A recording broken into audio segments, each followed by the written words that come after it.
This episode is sponsored by Zenro Clothing Co. Pick up your tees and or accessories at zenroclothingco.com and be sure to use offer code Socrates at checkout for 20% off select items. Also, if you're not into spending the money, just check out the Zenrail radio playlist. zenrailclothingco.com, music for your everyday.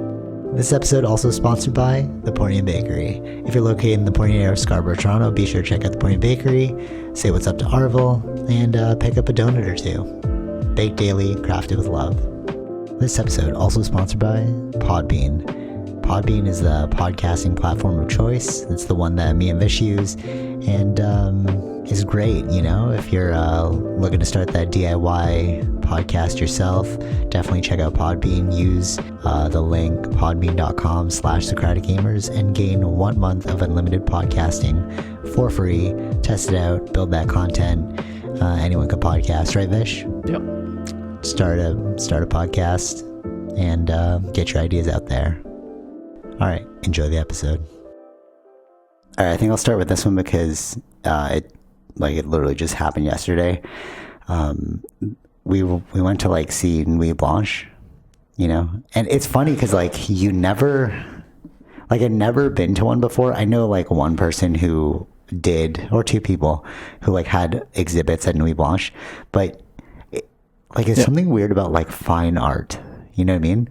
It's how do you interpret this, and what energy are you trying to project? I think that's what it is. All right, so for example, we went to an art piece gallery first, and it just looked like a canvas with running paint on it, but then it was selling for $700, and you're how is this expensive? You know, I think it's Jackson Pollock who made that kind of stuff really popular, where you throw the paint at the canvas.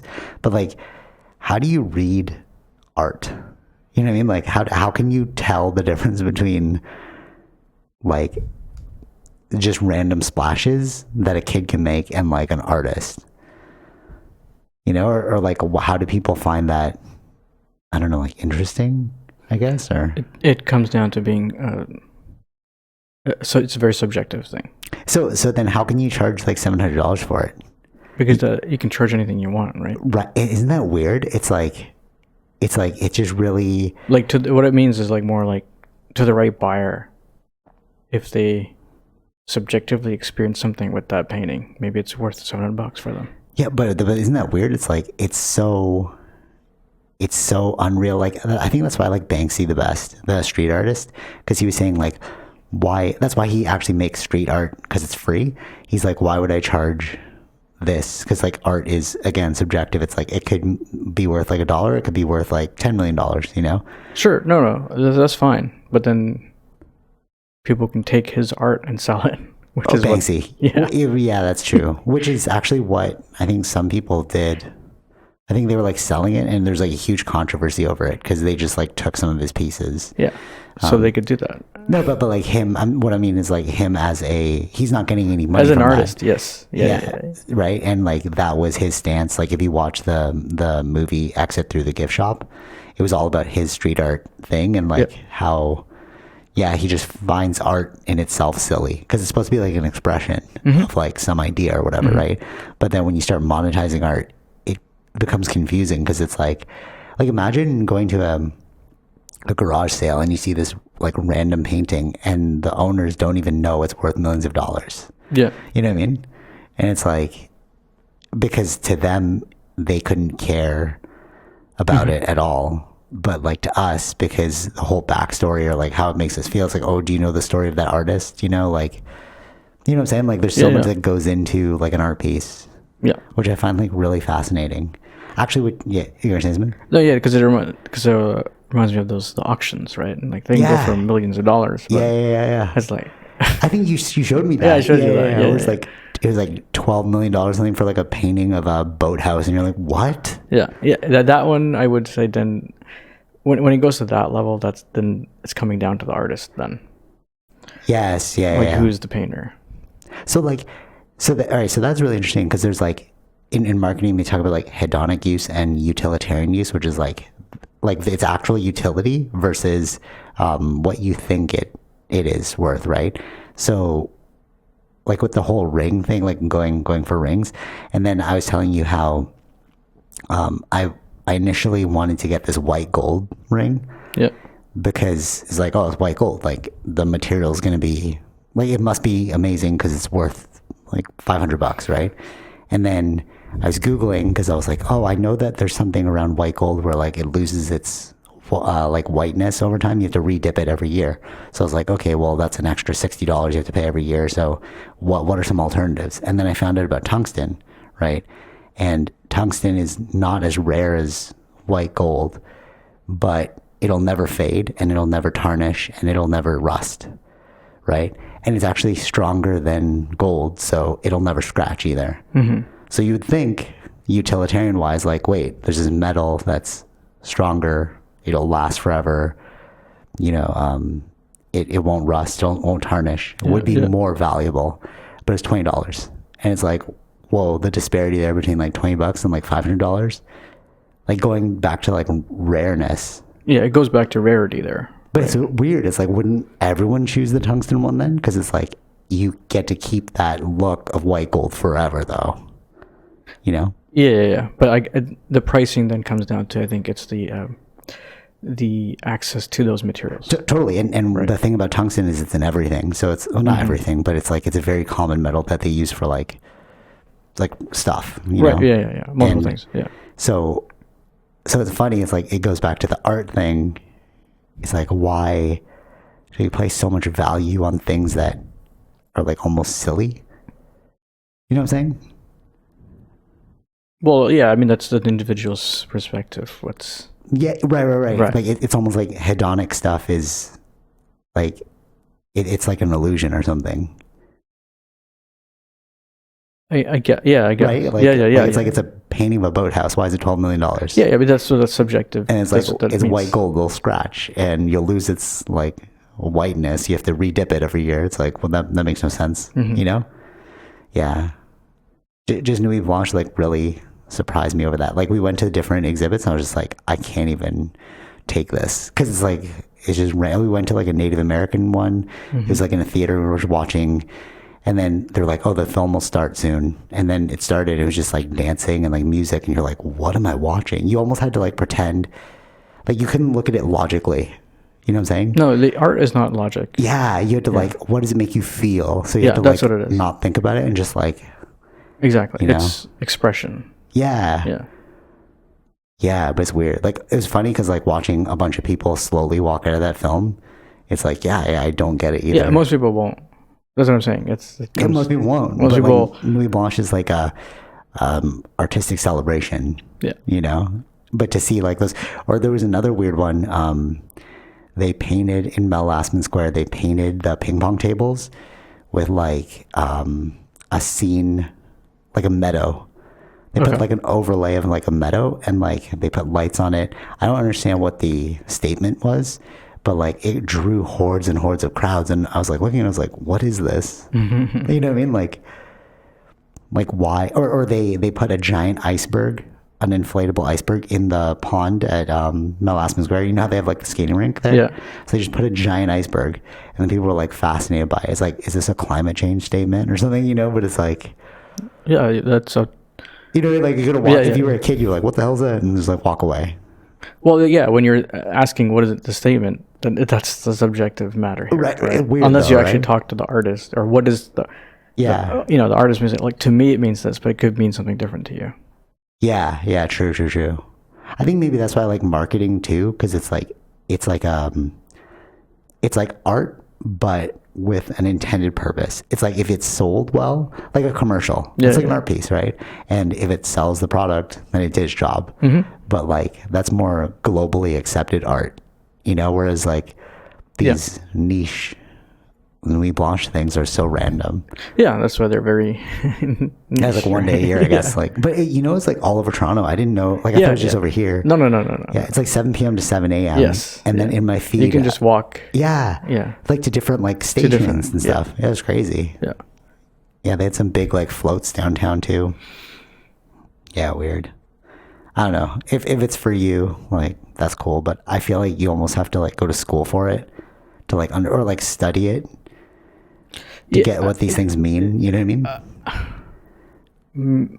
Maybe. I don't think you always need to go to school, but like, but like study it. Like what is this whole? Yeah, like what? Okay, it's that's more like understanding like that kind of that's that brushstroke or exactly. whatever. And then you can start to see like, these nice that's an intricate, that's an intricate way to paint it using that kind of right. But like to us, it looks like random splashes, right? Which really confused me. Yeah. Or like it's weird too when art, it doesn't look like the subject. You know, it's like abstract, right? And it's like if you're drawing like a vase, right? If you drew like a really nice vase, like, oh, that's really cool. But then why not just take a photograph? But then they try and like spin the vase to give it an emotion. They'll like add like geometry on it, but it's like a kid could have made it. You know, I don't know. Maybe if you're like listening to this and you're like, oh, you guys are so like ignorant over art, because like we haven't really delved into it, but from like a entry level perspective, it seems very confusing. I don't know. Do you find that, or like maybe you appreciate you like? No, I just found it as an expression. Like I accept it as weird. That. Yeah, but it's like weird. Like, what do you? Like, well, yeah, not all. Yeah, and not.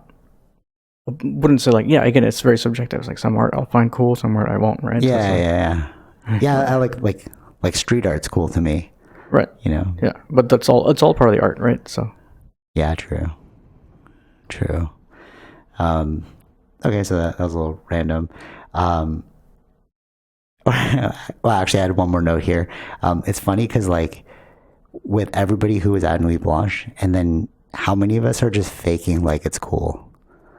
You know what I mean? Like, you're going to because it's like, oh, I'm supposed to like this. So basically, there was like this really long lineup, and we didn't want to stay because it was like a 3-hour wait, and it was crazy. And then and then I think it was just they were doing a statement about the cacao farmers. Okay. In this one room. Right. But it's like, how many of us would have wasted 3 hours, and they see it and they're like, you know what I mean? Like, yeah. I'm like cultured because I get it, or I've seen it or whatever. But it's like who, like, you know what I mean? It's do we elevate ourselves above other people because we have taste? I don't know if I think that. Or maybe people lined up because they saw the line and they're like, this must be sick. Yeah, that's very likely. Right. That's a very likely, because as you were going to wait in line. But I was like, dude, this is so long. Like, yeah. No, I know. But I'm just saying, like, I think that's most likely the case. Yeah, okay. Right. Unless they actually know this artist or know what the message is. I just doubt it. Yeah, I really doubt it too. I feel like it's just, why are people lining up? Then people would line up. Yeah, okay. I feel like that's what it is. And then they'll go through and I was like, oh, well, that's nothing. Exactly. That's what I mean. Like, you would have wasted like 3 hours being like, oh, that wasn't as cool as I thought it would be. Yeah. Maybe like... But then there's also, there's two things to that too. It's like, well, do you force yourself to like it since you've waited 3 hours in line? That's cognitive dissonance. Right? Yeah. Or it's like, maybe it's more like, how much can you handle? Are you going to, like, you know what I mean? Like, are you going to actually stay the 3 hours waiting in line? Or are you getting frustrated? Are you getting frustrated who cares? No, totally. Like, well, I was in the latter camp. Like, we left because it was way too long. But you're right, though. Like, the people that go in and they see it and then they're thinking like it must be good, so I'm going to say it's good. You know, or like, I wasted so much time here, so I'm gonna have to appreciate it in some way. Yeah. There could be different ways people take it, but yeah. It's almost like art is a really big social experiment as well. Mm-hmm. You know what I mean? Because you're like, what do we, like, monkey see, monkey do with the whole line. It's like, oh, it's a long line, so it must be good. Oh, a lot of people appreciate this random strokes, so I must appreciate it too. Oh, she said it for $700, so it must be worth $700. Right. You know. But like, could just be nothing. Yeah, I mean, there's all sorts of types of people, right? There could be those. I remember like this scene in the movie where he was. It was from Intouchables. It was the. Okay. Is Omar Sy was the guy. That was. It was a French movie. Okay. And like he was like a caretaker to this rich person. They were going to buy painting or something like that, and he was looking at a painting. He was like, "Oh, I could just do this." Like he was making fun. Okay. So that was my feeling. Like seeing the stuff, I'm like, "What? It's not even that great." Yeah. But maybe it's like, you know, the backstory. It's like the lineage, the history behind it. It could be, yeah. But again, that's what I'm saying. That art becomes it's a subjective thing, and I think those are the people, and it generally, if you're paying $700, that means you have money, right? So it's like, so it's like you don't really care. Like, it's more like it's like a no one is, no one, I would say in the middle class is paying $700 for just a painting. Yeah, totally. Right? Yeah, exactly. So you're like, who's this for? Yeah, you know, there was some like weird abstract like pottery pieces, but I mean, again, it's like $300 for that. I'm like, I'm not gonna buy that. But like, $300 is too much. Maybe it was like $10. Like, yeah, sure, that's cool. But like, you know, she put all her time into it, and like, yeah. So that's the other thing too. I get they if they're pricing it that way, it's like, okay, I took this much time. It's like, you know, totally, for sure. It's commission work kind of thing, right? But it's also weird too, because like if you put that in your house, right, and then people come over and they're like, what is this? Then you have a story to tell them about, like, oh, the artist was born in this area, like, you know, some stuff like that. But like, if you came into the house and you saw it, you'd just be like, oh, it's just a random sculpture. You know, like, this didn't have to be worth $700, but now you have a story to tell people associated with it. Yep. Yeah, that's weird.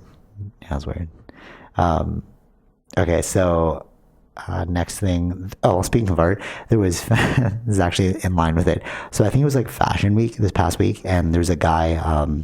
I think he was Alexander McQueen. This name will mean nothing to you, but so the model came out. So he, you know, like Fashion Week, they demonstrate their like new clothes. Right? Yeah, it's like the catwalk thing, right? And then they're wearing like fall lineup, and then you can like pre-order, buy it, and stuff like that. So they had this model come on stage. I think I sent it to you, but I don't know if you saw it. And she was like, she just stood there. She was like half naked, and then they just sprayed her. I know what you're talking about. I seen that video. Yeah, on like TikTok. What? Yeah. And then they just sprayed her, right? Yeah. And then they turned that. Did you watch to the end where they turned it into an actual dress? Yeah. Like, come on, who's gonna buy that? You know what I mean? Like, this is almost like another statement piece. And if you buy that, like, you're so rich that you're at home and you're asking everyone to spray you. Come on. Yeah, but generally, it's also art, right? So, that's what I mean. That's why. They're not selling these pieces. They're like whatever they. Yeah, you can buy them. No. Like when they do the things at fashion shows, they're not. That's not for the general public, right? Yeah, for you can buy them or whatever, but it's not like they will have they'll have like a normal brand, like or a normal line for normal people. Yeah. Then they'll have these things for like these extra things. Yeah. So it's like I don't think it. You know what I mean? Like that's generally what. Like so, always the fashion show is just an art piece. It's like. But like not necessarily like that's. But people do sit there and they're like, okay, I want to pick up that piece. Like it's not just. It's not like a. It's not there like can be there can be those things depending on what kind of fashion show you're watching. Yeah. Right, because there's some ones that are like. No, I've seen those, but those are for the really, really rich people that like it's like a one of one or like a, we only made 400 pieces. Yeah. So like you can still buy them. I remember there was like these, they were like big coats. Yeah. Like bubbly thing. Mm-hmm. And then they had like that's for the fashion show. Then they had the normal ones that had a similar style, but for the normal. Right, totally. So like there's different tiers of consumer. So like the fall lineup is what they put in the mall for us, but then you can also go to the shows and then see what you want to pick up exclusive. Yeah. But then you're just buying that, right? Or you're whatever. But I mean, they do wear it out like that. That's like a. Like that's rich like people will wear it, No, just like other models or other actresses when they go to those events, like red carpet events, they're gonna do it for their either they're renting them out or whatever the case may be. Yeah. But like when I saw the spray one, I was like so confused. I'm like, this is what we've come to. Like, well, no, I thought that was a cool art thing. That it was really? turned into some clothing where it was just. I thought they were actually just spray painting her, and then it turned out to be like somehow. I don't know what that material is, but I don't know either. But that's what I'm saying. It actually became a dress, though. Yeah, that's what I'm saying. Oh wow. Yeah, but it's like this is. But the thing that was it's an art because you made that in front of everybody. Okay, into a dress, right? Where, I mean, I've never seen that, so it's like, I think that adds value in that sense if someone is to buy that. It's like to buy the machine. No. I think to buy the dress. It's I don't think they're going to sell the dress that the girl was wearing though. No, I'm just saying like if they do something like that, or if someone wants to get a dress done like this. So random. Yeah. Right. Yeah. But it's like, no, but that's why to me, I was more shocked, but maybe that's why he did it. Like to. Yeah. A lot of these things are shocking. Yeah. Sometimes I think they are. Yeah. Especially, Alexander McQueen. If it was Alexander McQueen, he does like gothic, like gothic style, fashion, like high fashion. So like he's like a lot of skulls and like black colors and stuff like that. Him as the his regular line. Yeah, so I think when he did that, it's almost like anti-fashion. Mm-hmm. You know what I mean? Like it was like a statement of because everyone's like using the leathers and like all that. I don't know. I thought it was kind of weird. I'm just like what is going to be next? Now we're going to do like hologram. Well, I think it's or something, you know. Because they're always it's a competition in a way. Yeah, right? Exactly. Yeah, it's the point is with your it's a statement piece, or it's you're trying to get your message out, right? Or like your name heard and stuff like that. Yeah. So it's always between the other fashion show people or fashion designers that you're competing with. You're looking at ways to one up each other, right? And with this, it's like, but that's like I mean, at this, when did we ever talk about anybody else's fashion show? No, yeah, for sure. Because, you know what I mean? That's we're talking about. It almost felt like a Kanye West kind of move. You know, it's like so like he's random. You're like, what the? Yeah, exactly. So like even those types of persons are part of the competition now, right? So it's like Kanye West. Yeah. So it's like you have to do now things that are. It's always pushing the boundary. Yeah. That's what it is. No, but all right. You know what? It like kind of like the weirdness for me is I don't know if you looked really into like Balenciaga at all. Remember the PlayStation hat I sent you, and I was like, oh, you should buy this. It was like $500 for the PlayStation hat. So Balenciaga is really into destroyed clothing now. So you'll buy something. Oh, okay. So it looks like really wrecked, but it's like going for $2,000. Mm-hmm. So it's almost like that spray paint dress is like, it's like, we're just gonna go completely left field. It's like, oh, you have like destroyed clothing on lock. Okay, well I got spray. You know, and like it's such a ridiculous avenue that we're traveling. That's why I was like, this is where fashion's headed. Mm-hmm. Like with like literally, if you look at a Balenciaga shirt, it's just got holes on it, and you're like, I would never buy this. Yeah. But it says Balenciaga on it, so you're like, okay, well, it must be worth something. Exactly. Yeah. You know. Yeah. And then with the spray clothing dress from Alexander McQueen, it's like, okay, we just don't even care about fashion anymore. We're just trying to like steal people's money, kind of thing. Well, yeah, I mean, those ones who are paying for that are rich people anyways. Right? And it's like... So is it... Yeah. It almost feels like a con. It's like they have money to spend anyway, so... Totally. But that's why I'm like, it almost feels like a con to me now. It's like, really? Who's buying this? It's so ridiculous that, like, if you were to buy it... But it's also like this. Like, the reason it's also very high... would be very high expensive. Yeah. Because you don't sell as many, right? Right. No. But so it's going to be only those few people that can afford those sort of things. Totally. But it's like, okay, all right, let's say I'm a regular consumer. Okay. And, you go to the Balenciaga store and you buy shoes that are wrecked. Like literally they look like they've been worn for and they're like falling apart. Right. And they're like $5,000, let's say. So a regular person buys that for $5,000. I feel like you just got conned. Well, yeah, I don't think a regular person should be doing... I've seen people do this. No. I'm not saying that they don't. I'm saying that regular people should not be doing that. But that's the hustle. That's what I think. Like, if you're super rich, it's like, okay, well, $5,000 to you is like nothing. But then if you spend your like 7 paychecks on frickin' these clothes, and then you're like, it's broken, bro. What are you buying? That feels like more like an addiction issue. Right. Versus like an actual normal regular person would not do that. You know what I mean? Like, yeah. Like that's a bit excessive for someone that wants to. That doesn't make sense. Like you shouldn't be doing that unless there's something. Okay, so that's how I felt about mentally. To go back to the rings though, that's how I feel about the rings. I'm like, wait, this is just a better move. Like, why would I spend $1,200 on like this crazy white gold piece? Why don't I just get a cheaper version that'll last forever? Yeah. But it's just like the broken clothes. It's exactly. There's a, like, you're not on this level, you know? Some of their, like, shoes, too, like, I named Balenciaga because, I think Kanye West is, like, a creative director or something for Balenciaga now, but their clothes are so ridiculous. Like the shoes don't even look comfortable. Like, have you seen those like big clown shoe type shoes? Like, I don't know. Very colorful. All right, yeah. So if you just go to Yorkdale, you'll see them, and it's just like, I don't know who's buying. Oh, but I do see people buying it, but I'm like, why are you buying this? You know, like especially Asian people, like really, really rich Asian people, they're like rocking that stuff, and I'm like, bro. Yeah, I mean, a lot of those people have the money, right? But it's but it seems like ridiculous to me. Like, why would I buy broken clothes? It's right. I know. Yeah, they've convinced them that this is cool. Yes. Yeah. Totally. Right? Totally. So. But versus like utility, you know, it's like it's more about like coolness factor. Yeah.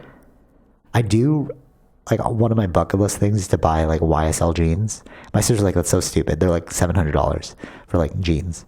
And I just want to see, does the quality hold up? Like, is it $700 because the quality's so good? Mm-hmm. Or is it $700 because like it says YSL? Right. You know?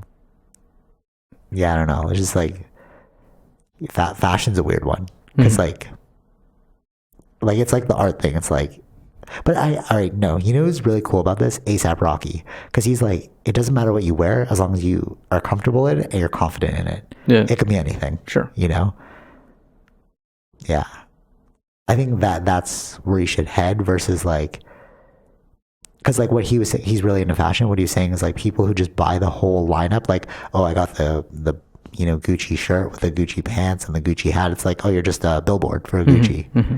You know, you're not actually like saying something with your clothes. Yeah. You know? Right. Anyways, yeah. Just thought that was interesting.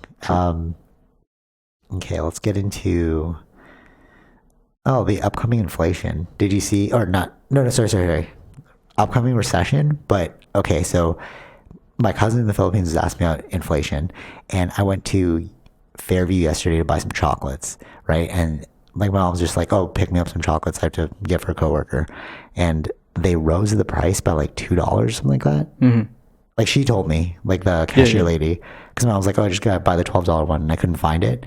I could only find like the $16 one or like $14, and then I asked the lady, and she's like, oh yeah, they rose their prices for the chocolate. Yeah, and I was like, I accepted it, I bought it.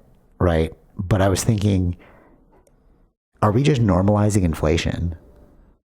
You know what I mean? Like, these are just the gas prices now. These are just the prices of chocolate now. Yeah, this is just the restaurant price. You know what I mean? Like, it almost seems, it's shocking, but then your mind quickly rationalizes and normalizes it. Mm-hmm. Do you find that too, or? But yeah, I mean, there's nothing you can do about it. There's nothing you can do about it, right? Yeah, but like, we're quick to accept it. You know, in our minds.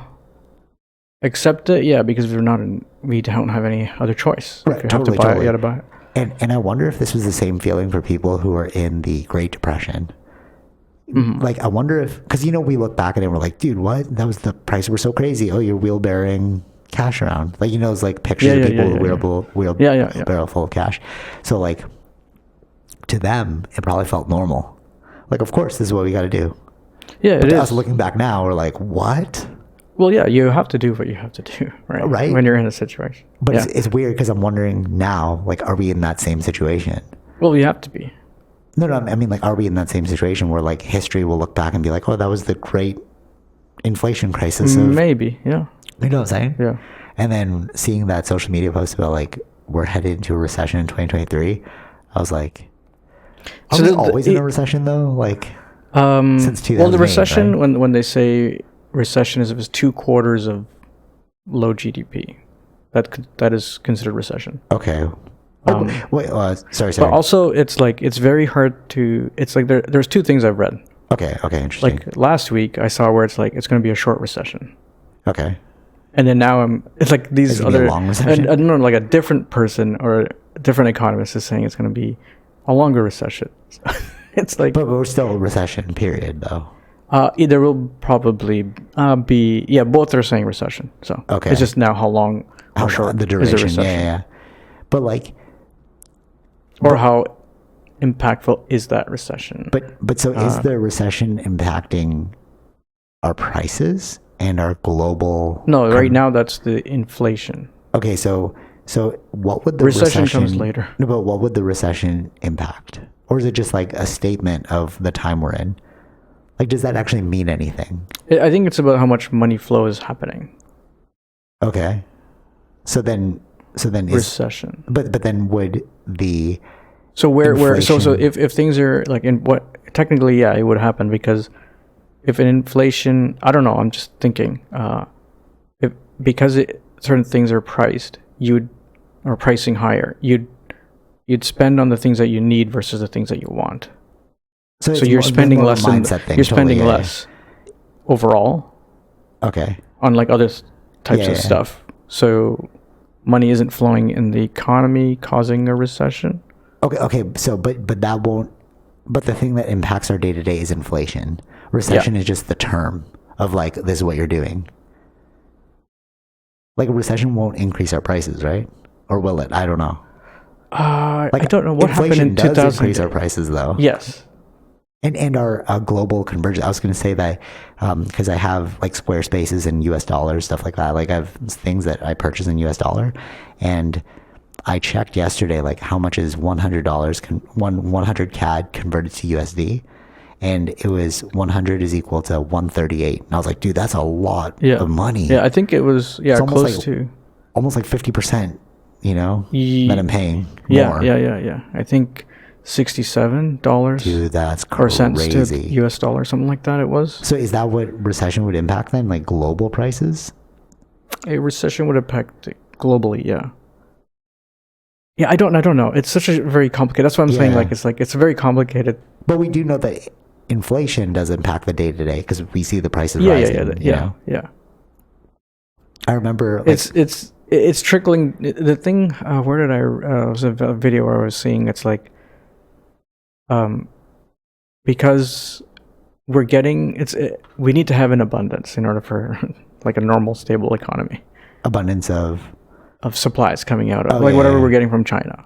Yeah. With China's lockdowns and everything, they've impacted because of the shipment delays and everything.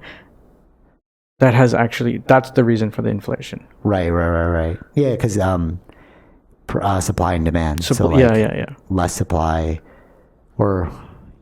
like less supply will equal more you're paying for it because you have to pay the premium to get it now. Yeah.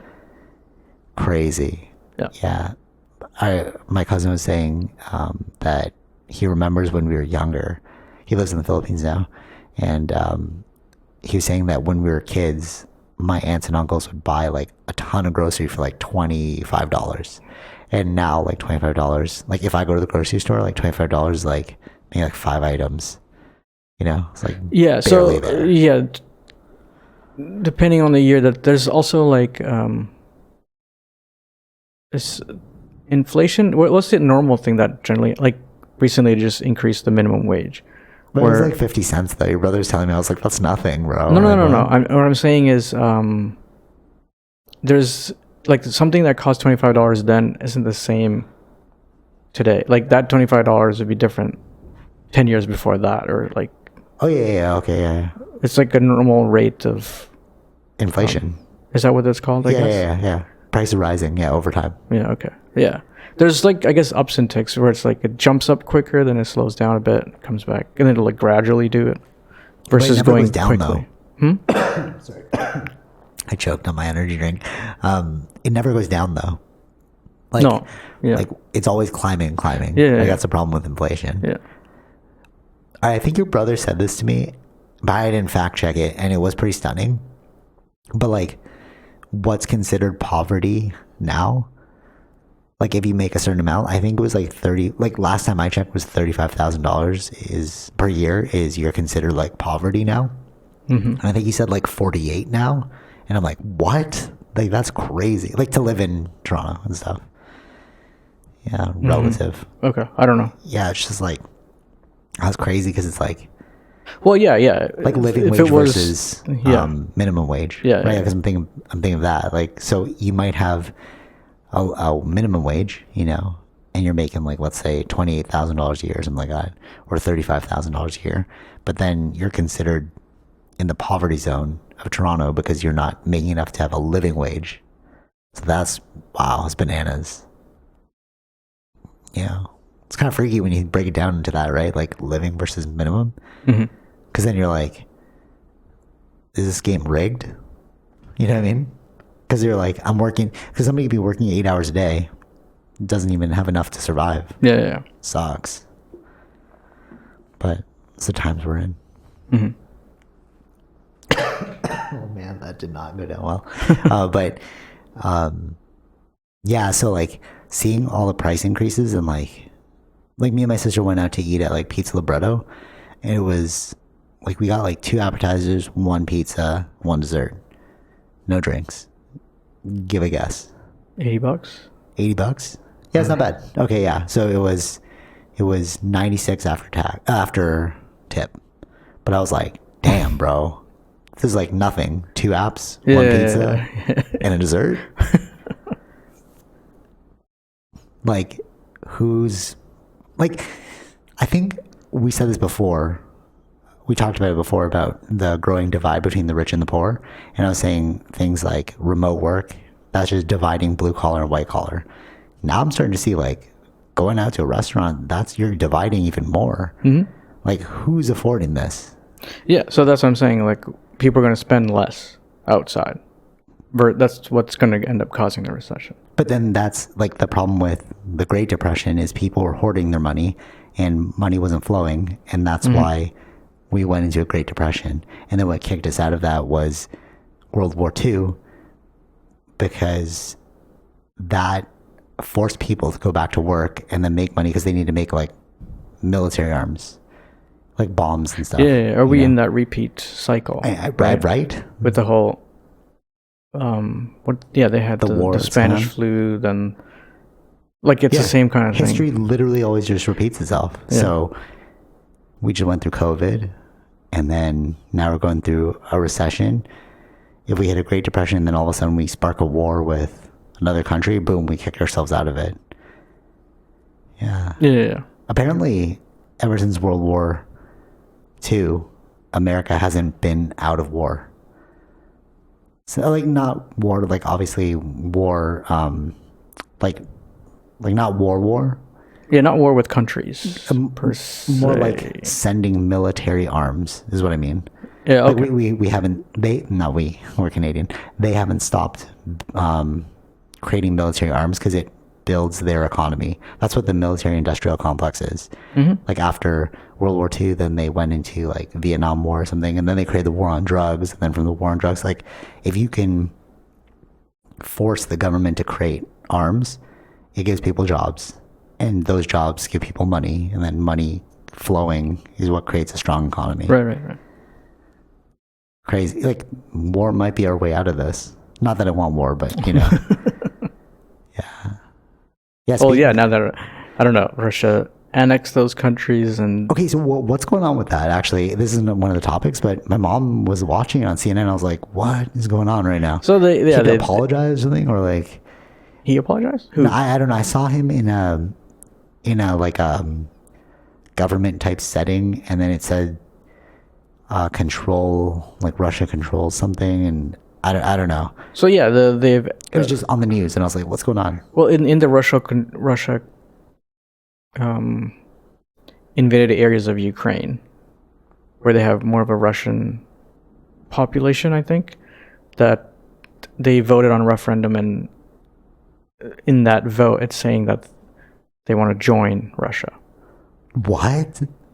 Or in that vote. So he won. So are these votes legitimate or not? That's not I'm not talking about that. I'm just saying that what Putin is saying is they want to be part of us. Oh, okay. So he's saying that they won. So they're going to be part of Russia. If Ukraine tries to attack in, then we may even use nukes. Like that's the kind of message he's giving out. Interesting. Wait, what are the countries that want to join Russia? No, not countries. Territories. Territories in Ukraine that he had taken over, occupied. Yeah. They said that. So those regions inside of the Ukraine, those areas that they have occupied, they voted, and the vote is saying that they want to join. That's what I mean. Is like the referendum that they will join Russia. So he's saying that now this is a Russian territory now. So if they try to attack in you're now attacking Russia. Wow. Okay, wait. But nobody can fact check this. Fact check which? The votes. Like where they... Well, you can only report based on what Russia says, right? Because that's where the information is coming from. Exactly. So nobody can fact check it. So like he said it. So it must be true. Yeah. Wow. Ooh, that's like a weird slippery slope, because then, like, what do you do? What does the whole world do? What if he's lying?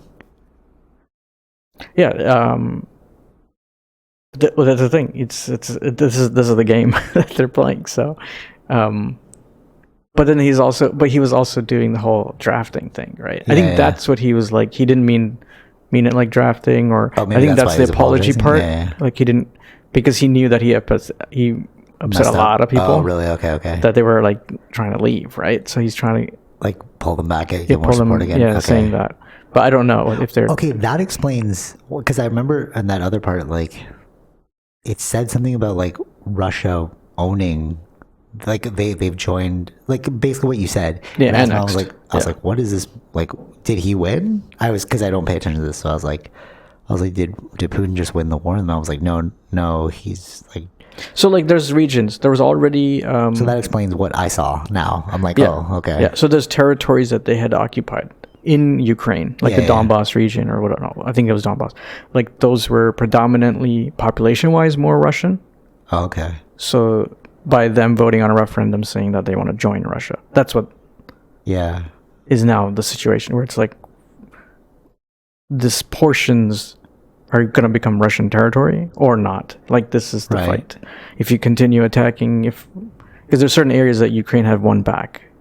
Oh, so it's like if you continue to fight for these regions, that's more if you're Russia. Attacking, then we might use nukes. Like, that's what he's trying to like imply. Wow. Okay. Do you think we'll actually see nuclear war in our time?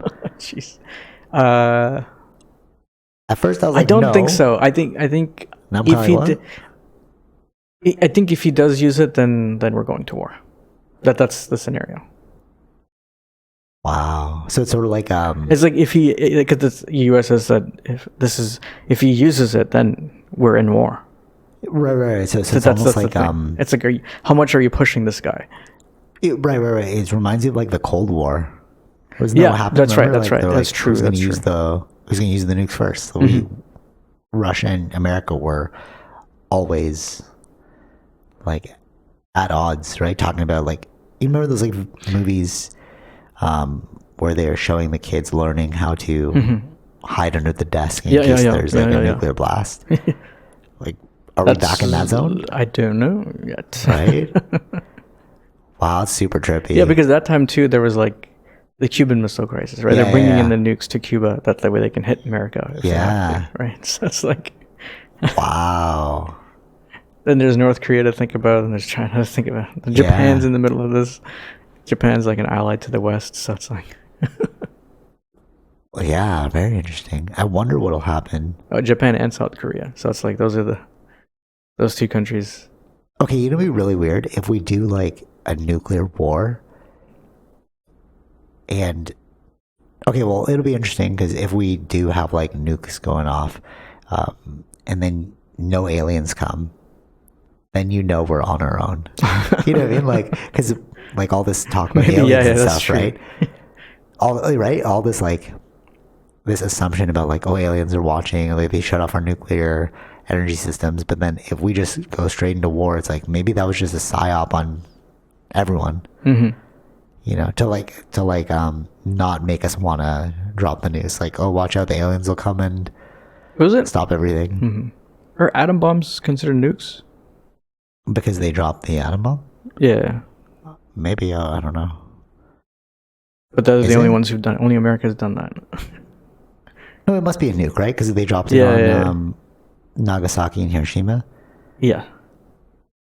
Dude, all right. That's also really crazy. Think about that's how World War II stopped, right? Yeah, for Japan, yeah. Like, think about that. That's true. Yeah, America did that. They're just like, okay. Oh, Oppenheimer's coming out. Oh, yeah. Oh, perfectly timed, too. Right? Like, they're like reminding us of our past. Maybe that's what Christopher Nolan's doing. He's I need to make this movie so you guys don't forget that this is what happened. Dude, that's so crazy to think about. Just what do you do if a nuclear bomb explodes? No, I don't mean us. Like, I mean, let's say, because we're not even really in the fight. So, like, what happens if you turn on CNN? Well, we're technically in the fight, as Canada is in the fight. But like, you know, we're not like the major player. I'm saying like if there's a war. No, we're gonna go. No, but what I mean is like Russia's not gonna just like send a nuke to Toronto. No. But what I'm saying is like what would you do if like we turn on the news and they say, you know, Seattle's been hit with a nuclear bomb. Like, what just happened? Yeah. Then that's an all-out war, right? And what are we doing? Like, I don't even know. Or they're going to retaliate right away. Of course, yeah. I mean, just think about how they retaliated against with the Afghanistan thing with 9/11, right? Yeah. That was just like that was plane attacks, right? Yeah. So the nuke is even more devastating. So, I know, right? So what kind of retaliation actually will happen from that? You're right, though, because remember, like 9/11, how traumatizing that was to see like that on the news. We're like, oh man, and that actually we have to attack. But then, who was our enemy? That was the whole point at the time. Yeah, like, it wasn't a country. Now we have a country, right? Yeah, true. But that would be even more traumatizing to see, like on the news. You know, nuclear blast goes off in America. I just don't think like that would be more shocking. Yeah, but that's why they're like no country like. They're only sending Ukraine weapons. They have to do the attack. Yeah. If any of the other countries actually attack, then it's war, right? But what I'm saying is, like, let's say this goes haywire. I get that. I don't think that he's going to be attacking America in that sense. It's going to happen in Ukraine. Yeah, no, for sure. So, like, what happens if, you know... So if he uses a nuke... In Ukraine, and then what's America going to do? America has to attack. I think that they've kind of said it in their words. But do you think that, like, would they just send nukes out? Like, I don't know. Like, that's the thing, right? Is this how it almost seems... It's a bluffing game here. Do you actually mean this, or do you... Right, exactly. Like, which one is it? To say that, they want to join us. That's what I'm saying. You're like, but I can't fact check that, bro. Yeah, exactly. So it's like how... Like, how does Putin take it? Where it's like, if I use a nuke, are they really going to attack me? Or are they not? Like, it's like, do I read their bluff? Or, you know what I mean? This is a poker game now. I almost feel like if he does drop a nuke in Ukraine, he'd have to send a nuke right away to America. Like, there's no time. Like, you can't wait for retaliation. Right. You'd probably send them all at the same time. Yeah. But you're going to have so many countries against you. Yeah. And I also feel like his internal team would be like, I don't think this is the move. No, a lot of them... But they can't speak up. That's the thing. And, well, what if they like killed him or something? You know. That's like the thing that they try to do to Hitler, right? Oh, so, exactly. That's what I mean. So there are internally there are people that do not agree. Right? Yeah. So there are internally people that do not agree with this thing that he's doing. Like, we can't. And it's not as popular with his people either. So it's like they do have. It's not like Hitler had. He had. The population with him as well, right? Right. Where it seems like I would say majority population probably with Putin, but like there's a significant amount that do not. So it's like he doesn't have everybody. Right. And in order to fully execute on like a world war, because if he does the nuke thing, then they're going into war. Then they're being actually drafted and conscripted, like all these things. And people don't want that, right? Exactly true. So there's a lot of things in play here. Like that video you showed me on what was that YouTube channel? And then he was like, I didn't have my son just so he could fight in Putin's war. Yeah, it was on DW News. And they're like escaping. Oh man. Yeah, so it's just like there's people like that, and there's quite a few people like that. So it's like I don't think he can't do it because he doesn't have everybody behind him. Yeah. Okay. But it's still. You never know. This is just reading. That's what I'm saying. It's like I don't know. But is he in a sane mind? Like those are all the questions that came up in the earlier when it first started. I don't know if you can just launch it. It's not like a button you can't launch, right? Like I'm sure that there's like a safeguard. Like they probably all have to agree. They all have to turn the. Yeah, but I don't know how. No, but I don't know how as a dictatorship how that works over there, right? Oh, okay. Like everything is under Putin's power. It's Putin's decision to go into Ukraine, right?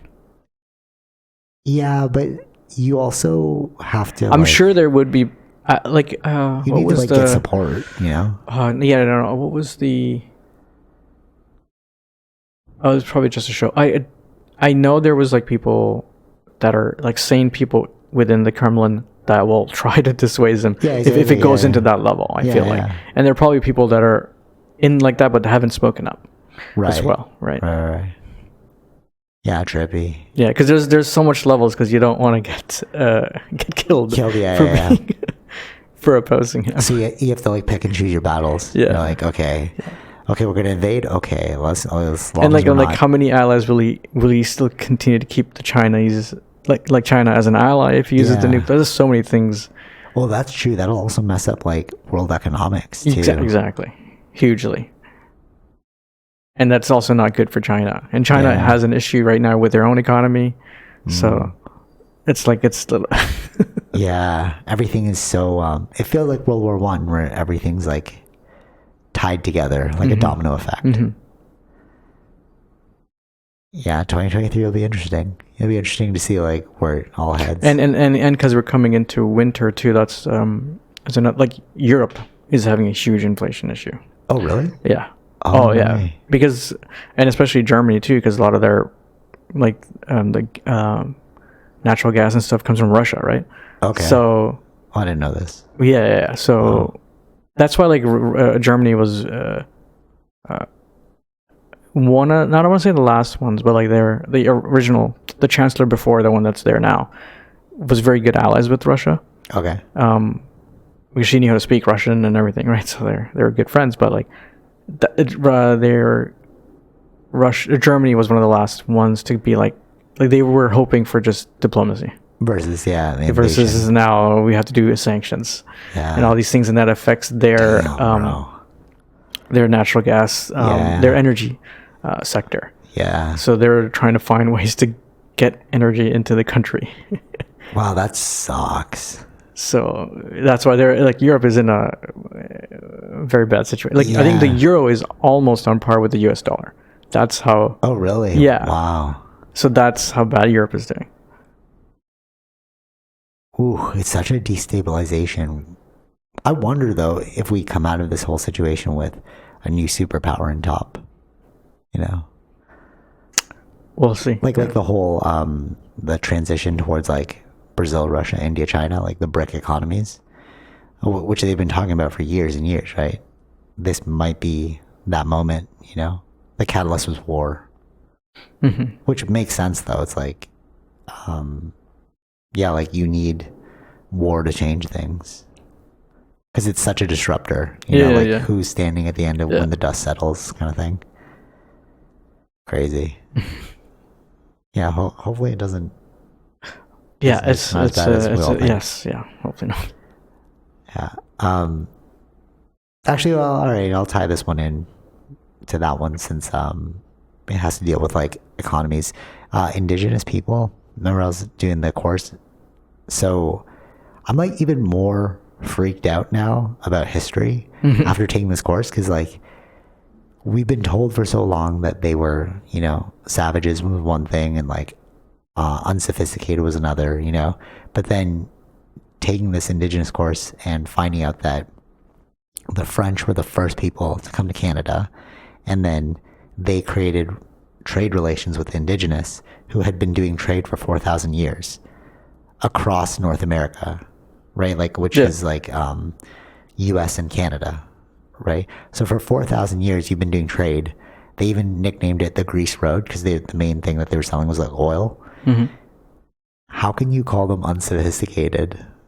You know, it's like they must have had a whole network, right? Yeah. Right, and then if you think about the history that we were taught, the Western colonized history, it's like, were you just trying to reprogram all of us into thinking that, like, are you trying to erase history based on our lack of knowledge?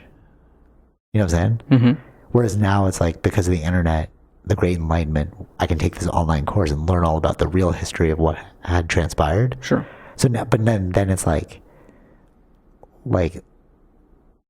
is this another giant psyop game?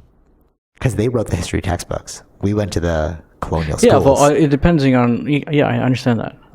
Like the thing that they say is like if you want to change a generation, you educate them. Yeah. Right? Like that's what the residential schools are, right? The re-education centers. And it's like, wow, did that just globally happen to us as citizens as well? I don't say globally. Nationally, yeah. Did that just nationally happen to us as citizens? Well, I guess globally too, because you don't know what histories other countries are writing, you know? So like, it's almost like, are the people in power controlling? Well, they were able to control our access to information, not really anymore. So like, we're finding out the truth about history, and it's like not what we had thought. You know what I'm saying? Yeah. Right. Like to consider them, like the reason why, you know, the colonizers had to come in and change things is because there was nothing here. That's what we believe, right? There was nothing here. But it's like the indigenous were here trading forever. Yeah. 4,000 years is not a short amount of time. Yeah. You know? Yeah. I don't know. It just feels like nefarious. No? But I never thought that they were like uncivilized. I think like in their language. But so as a kid, like, you were like, oh yeah, like no, they were just stomped out. No, but I don't remember exactly how I was taught because I don't think of it. I never viewed it like uncivilized. I know that they said uncivilized from Europeans' perspective. Exactly. Yeah. Right. Yeah. But I knew it as Europeans' perspective. Okay. Right. But then like. And then what did they mean by uncivilized? Because they don't wear clothes like you do. They don't like. Right. That's what I'm saying. Like when they were using the word uncivilized. It's like when they went to China, or not China, Japan, and the Japanese thought that the Westerners were uncivilized because they're like, you don't use chopsticks. Yeah, exactly. Right? You're cutting into your meat with a fork and knife. That's so. But then in the French way, they would think that they're uncivilized. So that's like, which way is it? So when you think about it like that, then it's like, oh no, humans have been around forever, and the people in power who won through war were able to change the perspective of what's right and wrong. Right. Going forward. You know? Or what we're taught in school and stuff. Yeah, exactly. And it's like, but then that just becomes a giant brainwashing experiment on people because we're not taught the real history. Like, I didn't know that they were around for 4,000 years trading. Like, what? Like, trading is not, to have a trade route is not a simple thing. Right. You know, like, because if you look into like the Silk Road, I think it was called, or the Salt Road, I have a book on it, but it was like the path from like Asia to I think like Rome or something like that, and that's what the Persians took and whatever. Like everyone was using it, so it's like to have a trade route means that you had a society coming, like a society like developed, you know, and then like just to stomp all that out and be like, oh yeah, they weren't educated like us. Right. So they're beasts, you know? It's like, what? Yeah, they were use terms like that, Yeah. But I firmly believe that the way we are now is all because of the spread of Catholic religion. Because that's what was predominant at the time. Like, they went to the Pope. Like, in order to stomp out the indigenous, the Pope said, like, you have ownership over their land because they're not people, they're beasts. Yeah. Right? So, like the Pope was your So they would listen to the Pope. Yeah, because I remember they would bring back exactly Native Indians to that to Vatican. Yeah, exactly. Yeah. So with that, it's like religion was at the core of all this. It has nothing to do with science or like it was just like the one with the stronger belief. You know, but that's why we're here where we are today because like. What is a patriarchy system, right? Like men are in power. And they often say like Hinduism is more of a matriarchy system where they place the women in power because they give birth to like everyone, right? I mean that's the history of it, but a lot of things have changed based on the British, right? But British is Christian, Catholic, right? Yeah. So, but if you look at the Bible, Eve was made for Adam. So it's like that's why you have a patriarchy system. Yeah, exactly. Yeah, men were above women, and then why do you have a like climate change? Like why is everything seen as a resource? Why did you see these indigenous as beasts? Is because Christians believe that Earth was made for Adam and Eve, right? Like you have dominion over everything. That's what God said. Yeah. Right. And then if you look at it in that terms, it's like, okay, it makes sense. Yeah, you're not our religion. Oh, what was that movie, Silence? Yes. Remember they were going around converting? Yep. That was a good movie. If you haven't seen it, you should watch that. Because that's like, that's a great example. Like they tried to convert the Shinto people of Japan, who believed in more of like nature. Mm-hmm. Sure. But like, oh no, you need to be saved. Mm-hmm. That was their like they used fear mongering to spread. Yeah, but their I don't think religion. that. It's. No, but that was the main thing. It's like, No. I'm not saying that that's not what happened. That is what happened. But they believed in their religious stories that there is a fear of hell, right? So the Christians. Yes. Yeah. So that's what they want. They're wanting to help people not go to hell. So I get it, but what they were trying to do because they believe, right, for sure, in the stories. But do they all believe that, or do you think there's some people who know the hustle? No, I think they believed it. If you're going, I think that they believed it. But I wonder about like this is like religion was a huge thing that people for sure, really. But so you don't think there were some people that were kind of like, oh, this religion thing is a joke?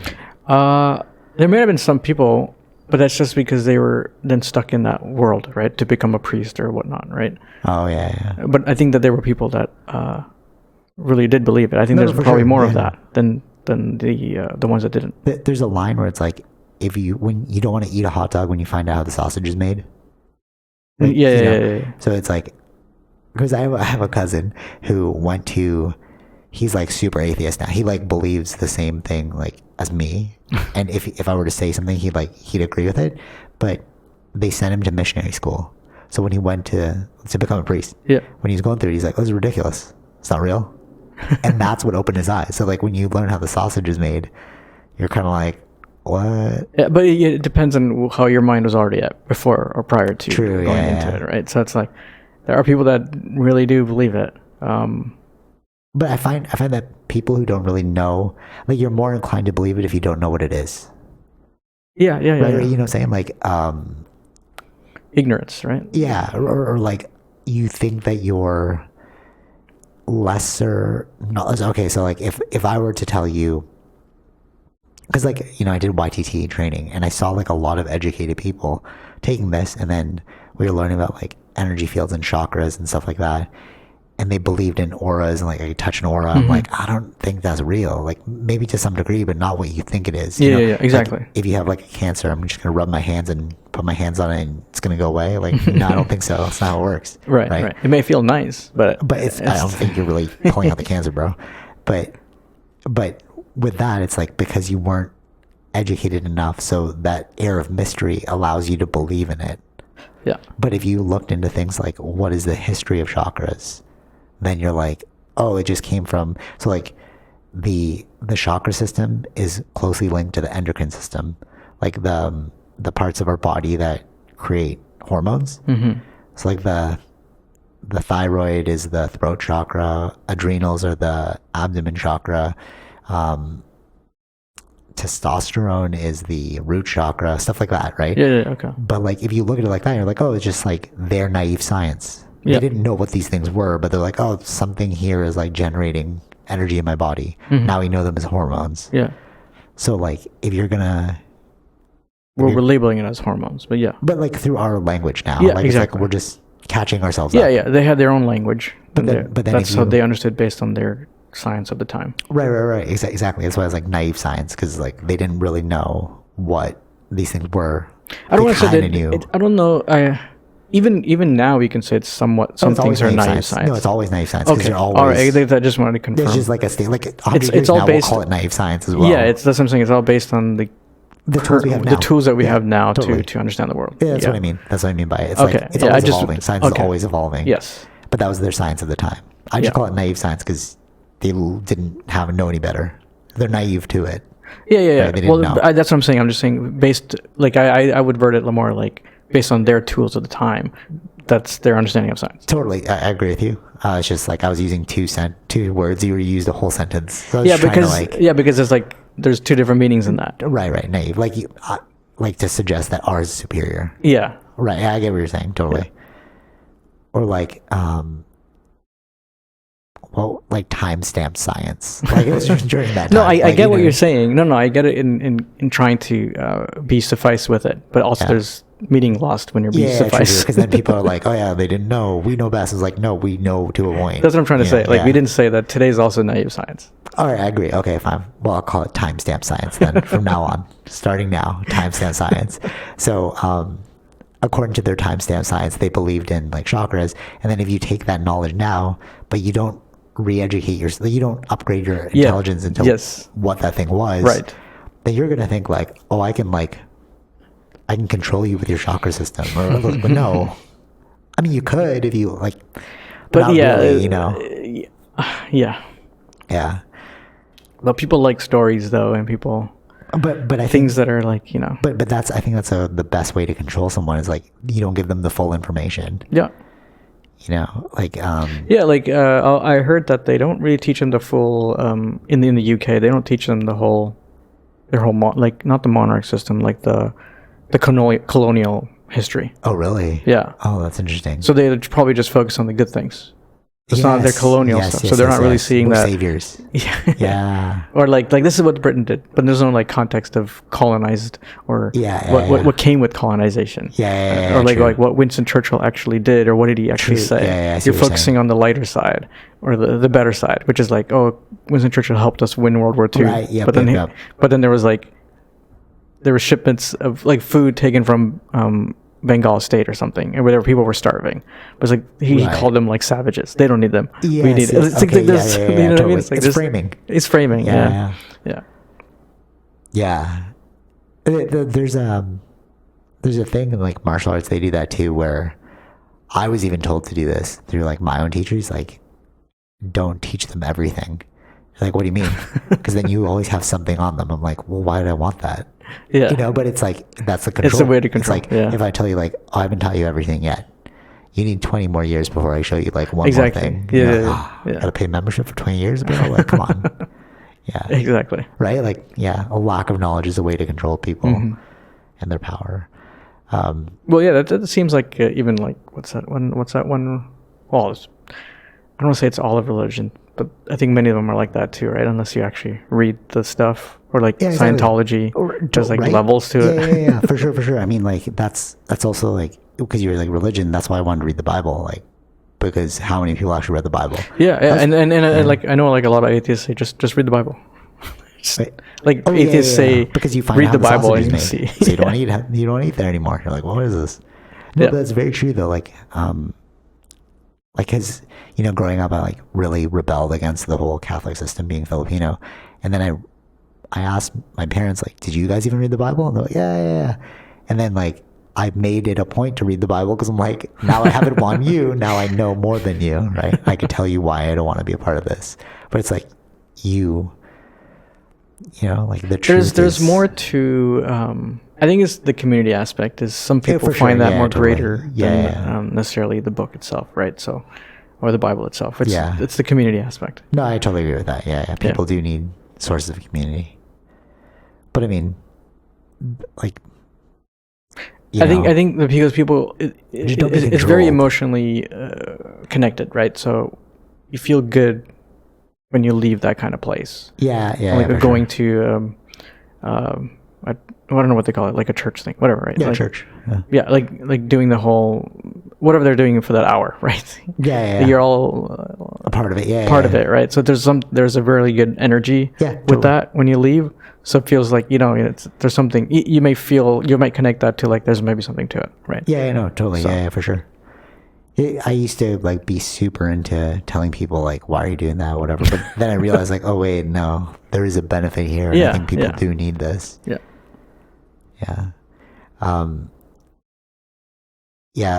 One interesting thing before transitioning, another thing about the indigenous is, so remember I said the French and like oil was one of the main things that they traded. One of the other things that became super popular for trade when I think the British came in was beaver pelts.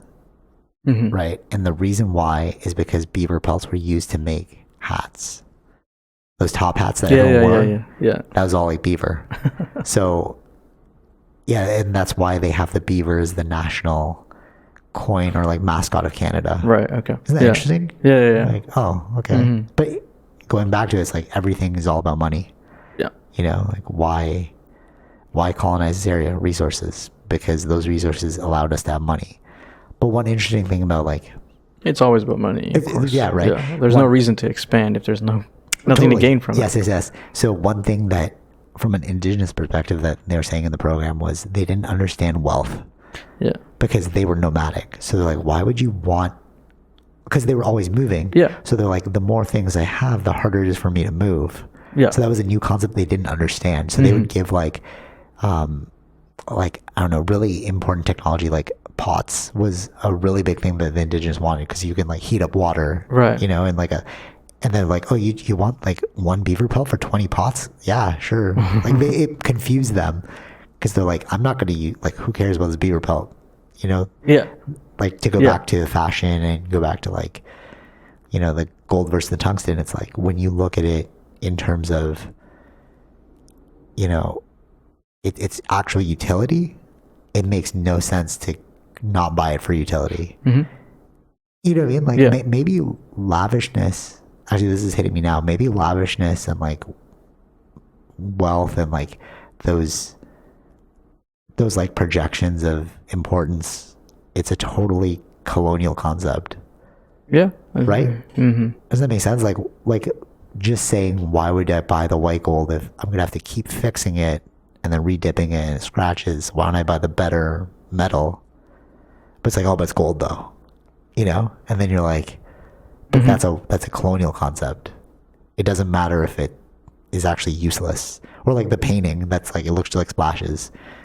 It doesn't matter if it looks useless, but if I can convince you to pay more for it, then it's useful for the economics. Sure. Does that make sense? Yeah, okay. Somewhat. Because if you're looking at it like from an indigenous perspective, it's like they're looking straight for utility. Yeah. But wealth, or the idea of like luxury, was completely like brought in by British people. Mm-hmm. Right. So maybe luxury is a colonial concept, is what I'm saying. To hear, yeah. To hear, yeah. Yeah. But we do live in a colonial system, capitalism. Yeah. Yeah, like I wouldn't say it's necessarily like, I wouldn't say it's like the world thing. That's the thing that they brought to the natives, or like with the idea of wealth. To the indigenous, this whole idea of luxury. Yeah, luxury and stuff. Yeah. Yeah. Interesting. Because if you're being nomadic, then you're only going to use things that you need. Yeah, that's their point. Right? Like it's easy to, like the teepees, like easy to rebuild. Yeah, exactly. Right? Yeah, exactly. It's easy to move and that's rebuild. Why they wanted the pots, because like the pots are better for heating. Yeah. I don't have to keep chopping like wood and then like remaking exactly. this thing. Yeah. But it's also easy to just bring with you to the next place versus totally. First give them a couch. Like, I'm going to carry this. Yeah, you know what exactly. I mean? It's like, like something totally. Like something big like that. Yeah.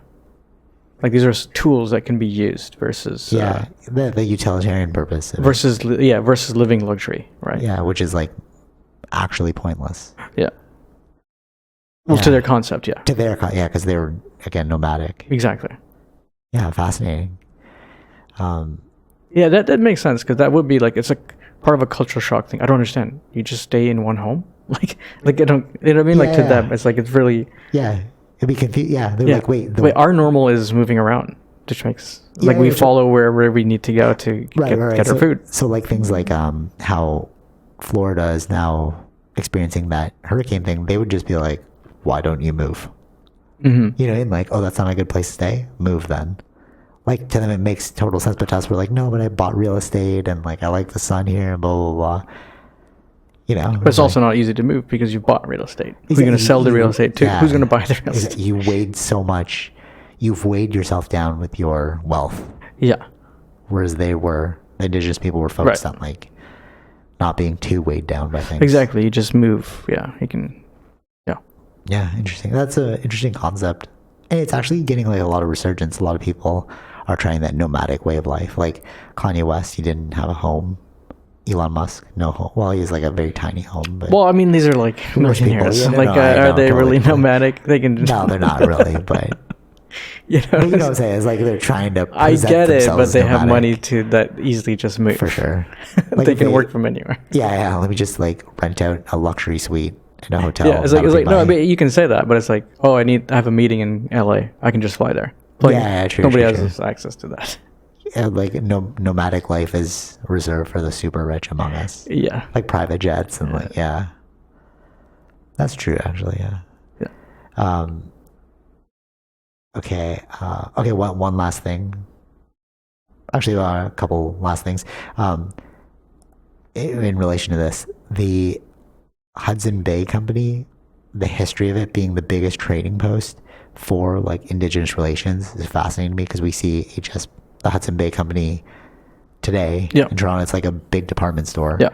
But it's weird because like if you take out the idea of time and you see that department stores are trading posts. Like if you look at what a trading post is, that's literally what we have now. Yeah. Multiple different vendors in that one location. Yeah. We just keep that's what malls became. Right? Yeah. We just keep doing the same things over and over. Like, malls are trading posts. Yeah. I mean, we will. We don't call them trading posts. True. Malls, now we're just trading money, but that's. Yeah. Well, for goods. But they did before, I mean, like they take our money for goods that we want, right? Oh, you mean versus like barter system? Yeah. But it's the same thing. We've been doing the same thing. We're just making it at a bigger scale. That's all. Yeah. Yeah, that's really interesting. That's true. You just go down and like, let me just go check out the shops. Yeah. If we had a time machine. We do go back. It's like, oh, want to go to our shops? It's like, oh, this is basically a mall. Mm-hmm. Yeah, they're all the exact same thing. Yeah, I actually, like, speaking of the exact same thing, I remember in Cambodia, we were talking to the monk about what a temple is. And he was saying that a temple, or basically, he didn't say this, but I put it together, but it's a community center. They had, like, education there, parties, like gatherings, stuff like that. Like, people would play there. So, like, a temple was literally what we would call a community center now. Mm-hmm. True. Right? Yeah, that makes sense. We keep repeating the same patterns. We just label them different names. They give free food, too. Yeah, exactly. Right? Yeah, exactly. You just hang out there. Like, if you go to a community center, you see old people just chilling. They did that there, Yeah, fascinating. Okay, and all right, two other things. So, in terms of trade, they would solidify deals by, I said this to you before, but like off the podcast, but in terms of like trade agreements, they would marry one of their kind with another kind. And then that was so interesting because the indigenous called them half-breeds. The Europeans called them half-breeds, the children of the trade people. And then the indigenous called them Métis, which is like really fascinating because when you break down the history behind the word, like the etymology, I guess, it's like we looked at it like, oh, Métis are a type of indigenous. And then you find out that it all goes back to trade because those kids were only there because they were trying to solidify trade routes and deals. Like your family will, it's very Game of Thronesy. Yeah. Yeah. Fast. And then they actually create a whole class of system called Métis now, which are the children of those Game of Thrones partnerships. Yeah. It's weird. And then final thing in relation to that, the whole indigenous thing is apparently during the hunting of the bison, they went from 1 million to 1,000. Yeah. What? Yeah. Bro, that's crazy. Yeah, that's what you saw. Do you remember? Revenant? I don't think it was in Revenant. No, it was in the Tom Hanks movie, the newspaper one. Oh, no. Yeah, and they were they went to this area and they were like removing the skins from all these bisons that they killed. Oh, okay. That's what they were trying to show because they went. Dude, from 1 million. Yeah. What? Yeah. That's crazy. We massacred them for resource yeah, rugs and stuff. Yeah, exactly. Yeah, of course. It's for money. Yeah, right? Yeah. If you really look at the history of we're world, still doing that thing. Totally. Yeah, for sure. For sure. But if you look at the history of the world, it's really based off economics. Like business rules the world. Yeah. Like when you look at like significant historical events, it really is all about economics. Yeah. like even this war with like Russia and Ukraine, right?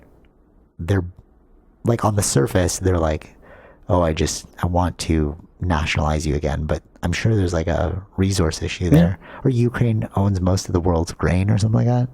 Yeah, there's things like that. Yeah, so like if Russia owns that, it's great for their economy. Mm-hmm. Yeah, trippy. Yeah. Okay, so before I get into this last philosophical thing, which is tied into this, Dahmer and Silver Linings Playbook, you were watching Dahmer. Yeah, Jeffrey Dahmer's Netflix show. So wait, what do you think of it so far? It's creepy. It's creepy, yeah. Okay, it's so in relation to Dahmer, I'm watching Silver Lining Playbook, and it makes sense from Bradley Cooper's perspective of what he was doing. Mm-hmm. Like as a viewer, like the way they filmed it, everything, he's like, oh, I'm just gonna get my job back. And then he goes to talk to the teacher, and then she's like, oh, like she's freaking out. And he's like, no, look at my eyes. Like I'm totally normal now. You know, and she's like, no. And she like runs away, and then you find out there's a restraining order put on him by the teacher. Oh, wow. But like from an audience perspective, you didn't know that. Yeah. So it seemed like, hey, just want your job back. All right, cool. So, and then Dahmer, right? He has his own reasons for why he's like killing people and stuff. It's weird because it's like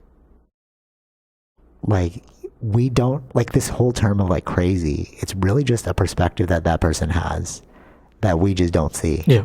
Like maybe it makes sense.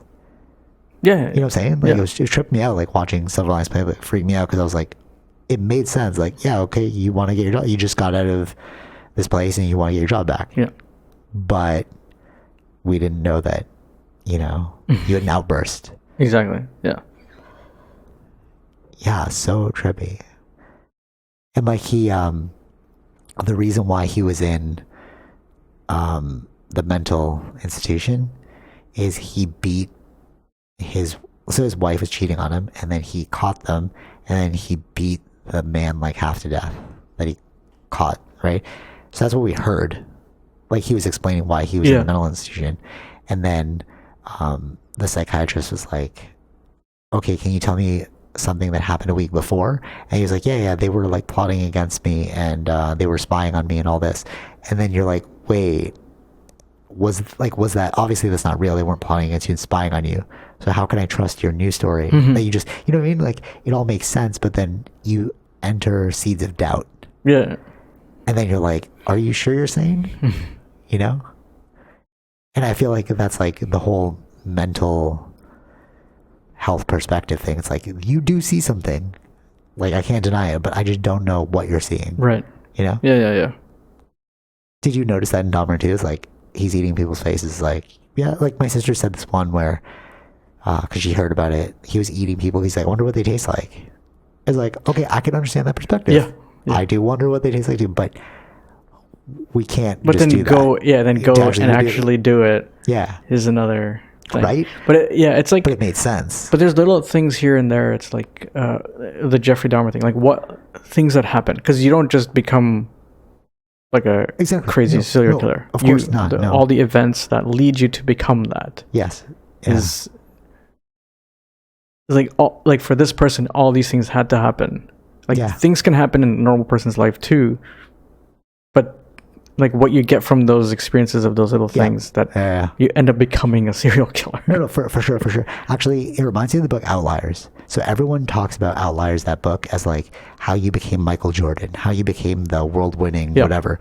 But it's like Outliers also happened in the negative direction too. You create Jeffrey Dahmer's. Yeah. Right. Exactly. So it's like, because Michael Jordan, you know, he was like brought up and like everything aligned for him to become Michael Jordan. Exactly. Everything aligned for him to become Jeffrey Dahmer. Mm-hmm. So we all focus on the winning scenario, but we never focus on, you know. Well, people like this, yeah. Yeah, exactly, right? But it all makes sense. When you look at it, you're like, okay, I get how you got here. Yeah. I'm not agreeing with what you did. I'm just saying, like, I can understand. I can understand how that can make someone become that. Yeah, exactly. That's what we're saying. Yeah. I can't remember which psychologist said this, but he was like, you should take LSD to his clinical students. He's like, you should all take it so that you know what it's like to be person with schizophrenia, because it'll make sense to you, but it'll make you like act different. Like you'll see it a different perspective. Yeah, you know what I'm saying? Right. And like, if you think about it that way, it's like, because when you're under the influence, it makes total sense to you. You know? I'll tell you the story. I won't say who this person was. This is so funny. So I was playing cards with this person, and we were having like a get together. We were playing cards, and then they were under the influence, and then they were like, "Oh, the cards got wet. I'm just gonna put them by the burner." And I was like, "That's not a good idea, because it's gonna start a fire. Right? You're just gonna burn the cards." And then this person was like, "No, but they need to dry." And then we were all kind of like, "No, it's gonna burn the cards." And the person was like, "No, but it how else will they dry?" Yeah, exactly. So I can see where you're going. Yeah. And instead of getting mad at you, like, because the other person there was getting mad, like, don't do that, right? But I was just like, no, there's a better way to dry it. Yeah. Like, just put them out. And they were like, yeah, you're right. I should just put them over there. So that's the thing. So like that's what I saw in the first episode, where the guy, the victim, potential victim, trying to talk to him in a way that he can find a way, like somehow survive this. Oh, interesting. So it's like kind of like that. Exactly. Against Jeffrey Dahmer, where it's like, oh no, I agree with you, or like, you know what I mean? Like you're playing his game. Yes, that's what I mean. Yes. Yeah. Yes. Totally. Yes. Yeah, 100%. 100%. You know what it's like? It's like being with kids. Yeah. Because I used to teach kids, right? And I met this this person who was suffering from schizophrenia as well, and he started to get riled up. But then I was like, I'm just gonna treat you like a kid. Like, oh yeah, totally, yeah, for sure you could do that. Yeah. This could be better though, you know. And like, they're like, oh yeah, you should do that. Like with kids, they don't like, the difference is that person was an adult, you know. So the destruction you could make would be way worse. Yeah. But for a kid, it's like I could just pick you up. But instead of that, I trick the kid into doing what I want them to do. Right. By seeing a different perspective, you know? Yeah, and like, that's almost like what you have to do with like everyone, though. It's not just the Jeffrey Dahmers. No. It's like, that's just people management. Yeah. Like, see their point of view and then be like, I get it. Yeah. But, you know? No. Yeah. It's just, Right? Interesting. Yeah. Okay, so, all right, last thing, more of a philosophical thing. Anything else about Jeffrey Dahmer before I move on? Yeah, it's a very creepy show. That's all I can say. Oh, okay. All right. Yeah, I'm not going to watch that one. That's not on my list at all. I'll just show you some of the scenes that I'm talking about. Okay, cool. That's all I can do. Yeah, I can't sit through it. Like, I can watch like a couple scenes, but I won't watch that as a series. That's just too insane. All right, so last thing. I was actually walking up the steps from the garage after jiu-jitsu, and I was looking at the, you know, like in our parking garage, and then you could see the walls, and like when you're going up the steps, right, towards the door. Yeah. And I was looking at the walls, and I was like, how often do people touch the wall? Like never, right? But we assume that the wall is solid. Right. Yeah. And then I started tripping myself out. I was like, how many things in our lives do we just take as being there, but we've never actually verified it? Right? This bridge will hold. Do you know that? You know, like stuff like that. Yeah. It's like the stove is hot. How do you know the stove is hot if you haven't touched it? And it almost seems like our entire lives are built off of this idea of faith. It goes back to religion again. It's like I have to trust in something more than myself. Yeah. So it's like, what's the word? It's like perceived knowledge. Is that right? I don't know. It's like I know it's concrete.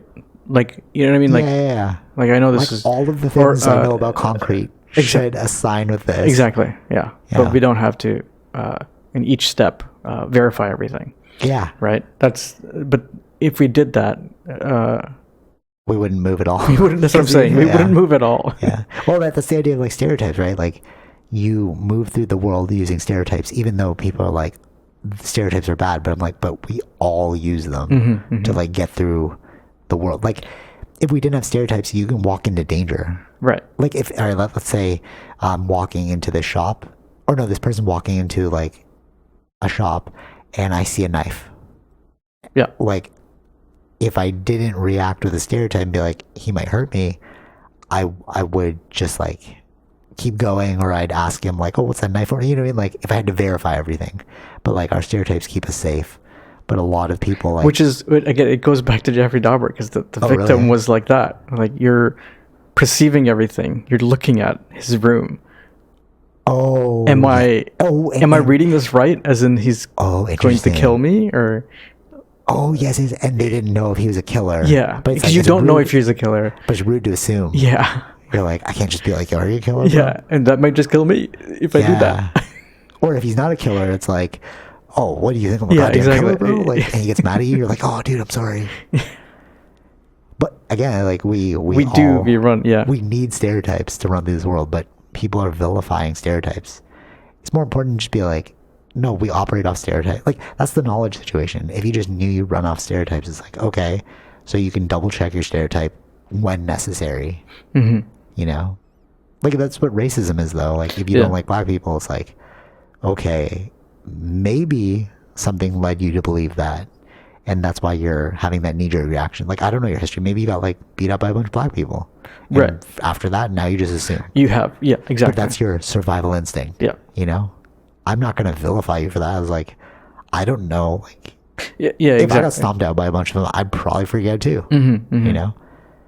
But then you can second guess your stereotypes. That's like the next level of it. Like, is this stereotype warranted? Right. Yeah. But the stereotype itself is or not detrimental in a way. To like society. Yeah. And like, yeah. But you can't vilify stereotypes. I think it's just... That's so like one-sided, yeah, to not be stereotypical. Yeah, we all do it in some form or fashion without. Yeah, we do it with red lights when you're like driving. Mm-hmm. Like red light means stop. It's a stereotype. Like it's a idea you have based off of past experience. Right. You know what I mean? Yeah. Everyone's gonna stop at this red light. Mm-hmm. It's not necessarily true. I've seen people drive through red lights all the time, but like we're running off the stereotype that we're all going to obey the law. Yeah. You know? Mm-hmm. Yeah, I just want to put that out because that tripped me out as I was walking up the steps. I was just like, what? And I started touching the walls, and I was like, oh my God. Like, yeah, I don't know. It was tripping me out. Yeah. I wasn't even under the influence. I was just like, sometimes your thoughts can really like... Yeah, they have their own energies themselves. Yeah, they do, because you're like, wait, has anybody ever tested this wall? Right. You know? Yeah. But that's why like when you break it down, it's like we can't touch everything. We have to run based on some level of perceived notions. Or else I would have stayed there every time touching every single inch, each step that you take. You're like, why are you an hour long? Like, oh, I was just touching everything, bro. I had to make sure it was all there. Exactly. Yeah. All right, that's all. Anything else? No, yeah. Would you recommend Dahmer to everyone? As long as you're in a good, right mindset, I think you'll be okay. But yeah, no, that's a hard no for me. I was just curious because everyone's talking about it, right? Since I heard from you and what people have been saying. Yeah, I was like, okay, I'm just curious now. What is it actually? Like? I need to know. It's like the touching of the walls. Yeah. You're like, oh, everyone said this is bad. I gotta see it for myself. Yeah. You know? Well, it's like sometimes like there's reviews. That's their perspective. Oh yeah, true. And then we go see the movie. It's like, no, it's not that good. Yeah, true. Yeah. That's a great example too. Reviews are another stereotype that we like use. They're actually not. All right, let me clarify this. They're called heuristics. Like stereotypes are like the umbrella is called heuristics, and those are all just like mental shortcuts. Mm-hmm. So stereotypes are one heuristic that we use. Okay. Gotcha. Yeah, just want to clarify that. Anyways, all right, till next time. Take it easy, fish. Peace. Bye. All right, hope you enjoyed that episode. Be sure to like, share, subscribe, all those fun things, and check out our sponsors, Zenro Clothing Co., Portian Bakery, and Podbean. Take it easy, fish. Peace.